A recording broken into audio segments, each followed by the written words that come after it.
اے پیغمبر ان سے کہہ دو کہ اگر تم مومن ہو تو تمہارا ایمان تم کو بری بات بتاتا ہے۔ کہہ دو کہ اگر آخرت کا گھر اور لوگوں یعنی مسلمانوں کے لیے نہیں اور اللہ کے نزدیک تمہارے ہی لیے مخصوص ہے تو اگر سچے ہو تو موت کی آرزو تو کرو، اور ان اعمال کی وجہ سے جو ان کے ہاتھ آگے بھیج چکے ہیں یہ کبھی اس کی آرزو نہیں کریں گے، اور اللہ ظالموں سے خوب واقف ہے۔ اور ان کو تم اور لوگوں سے زیادہ زندگی کے حریص دیکھو گے، یہاں تک کہ مشرکوں سے بھی بڑھ کر۔ ان میں سے ہر ایک یہی خواہش کرتا ہے کہ کاش وہ 1000 برس جیتا رہے، مگر اتنی لمبی عمر اس کو مل بھی جائے تو اسے عذاب سے تو نہیں چھڑا سکتی، اور جو کام یہ کرتے ہیں اللہ ان کو دیکھ رہا ہے۔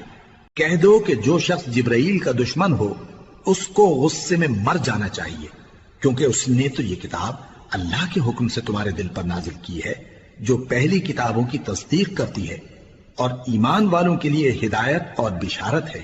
جو شخص اللہ کا اور اس کے فرشتوں کا اور اس کے پیغمبروں کا اور جبرائیل اور میکائیل کا دشمن ہو تو ایسے کافروں کا اللہ دشمن ہے۔ اور ہم نے تمہارے پاس سلجھی ہوئی آیتیں ارسال فرمائی ہیں، اور ان سے انکار وہی کرتے ہیں جو بد کردار ہیں۔ ان لوگوں نے جب جب اللہ سے کوئی عہد کیا تو ان میں سے ایک فریق نے اس کو کسی چیز کی طرح پھینک دیا۔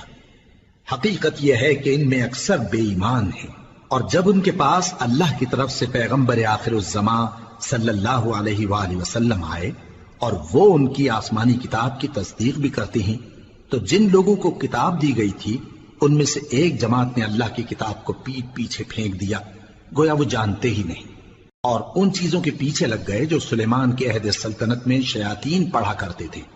اور سلیمان نے مطلق کفر کی بات نہیں کی، بلکہ شیطان ہی کفر کرتے تھے کہ لوگوں کو جادو سکھاتے تھے، اور وہ یعنی بنی اسرائیل ان باتوں کے بھی پیچھے لگ گئے جو شہر بابل میں 2 فرشتوں یعنی ہاروت اور ماروت پر اتری تھی، اور وہ دونوں کسی کو کچھ نہیں سکھاتے تھے جب تک یہ نہ کہہ دیتے کہ ہم تو ذریعہ آزمائش ہیں، تم کفر میں نہ پڑو۔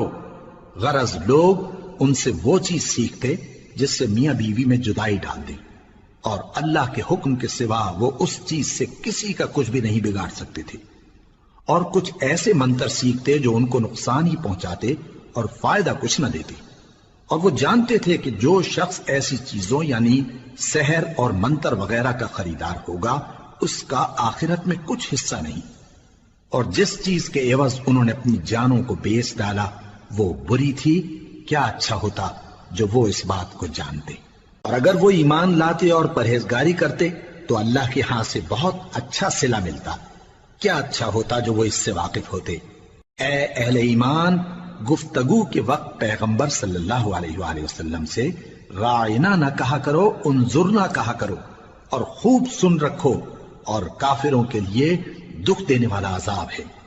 جو لوگ کافر ہیں، اہل کتاب یا مشرک، وہ اس بات کو پسند نہیں کرتے کہ تم لوگوں پر تمہارے پروردگار کی طرف سے خیر و برکت نازل ہو، اور اللہ تو جس کو چاہتا ہے اپنی رحمت کے ساتھ خاص کر لیتا ہے، اور اللہ بڑے فضل کا مالک ہے۔ ہم جس آیت کو منسوخ کر دیتے یا اسے فراموش کرا دیتے ہیں تو اس سے بہتر یا ویسی ہی اور آیت بھیج دیتی ہیں۔ کیا تم نہیں جانتے کہ اللہ ہر بات پر قادر ہے؟ کیا تمہیں معلوم نہیں کہ آسمانوں اور زمین کی سلطنت اللہ ہی کی ہے، اور اللہ کے سوا تمہارا کوئی دوست اور مددگار نہیں؟ مسلمانوں، کیا تم یہ چاہتے ہو کہ اپنے پیغمبر صلی اللہ علیہ وآلہ وسلم سے اسی طرح کے سوال کرو جس طرح کے سوال پہلے موسیٰ سے کیے گئے تھے؟ اور جس شخص نے ایمان چھوڑ کر اس کے بدلے کفر لیا تو یقیناً وہ سیدھے رستے سے بھٹک گیا۔ بہت سے اہل کتاب اپنے دل کی جلن سے یہ چاہتے ہیں کہ ایمان لا چکنے کے بعد تم کو پھر کافر بنا دیں، حالانکہ ان پر حق ظاہر ہو چکا ہے، تو تم معاف کر دو اور درگزر کرو یہاں تک کہ اللہ اپنا دوسرا حکم بھیجے۔ بے شک اللہ ہر بات پر قادر ہے۔ اور نماز ادا کرتے رہو اور زکوٰۃ دیتے رہو، اور جو بھلائی اپنے لیے آگے بھیج رکھو گے اس کو اللہ کے ہاں پالو گے۔ کچھ شک نہیں کہ اللہ تمہارے سب کاموں کو دیکھ رہا ہے۔ اور یہودی اور عیسائی کہتے ہیں کہ یہودیوں اور عیسائیوں کے سوا کوئی بہشت میں نہیں جانے کا۔ یہ ان لوگوں کے خیالات باطل ہیں۔ اے پیغمبر ان سے کہہ دو کہ اگر سچے ہو تو دلیل پیش کرو۔ ہاں کیوں نہیں، جو شخص اللہ کے آگے گردن جھکا دے یعنی ایمان لے آئے اور وہ نیکوکار بھی ہو تو اس کا صلہ اس کے پروردگار کے پاس ہے، اور ایسے لوگوں کو قیامت کے دن نہ کسی طرح کا خوف ہوگا اور نہ وہ غمناک ہوں گے۔ اور یہودی کہتے ہیں کہ عیسائی رستے پر نہیں، اور عیسائی کہتے ہیں کہ یہودی رستے پر نہیں، حالانکہ وہ کتاب الہی پڑھتے ہیں۔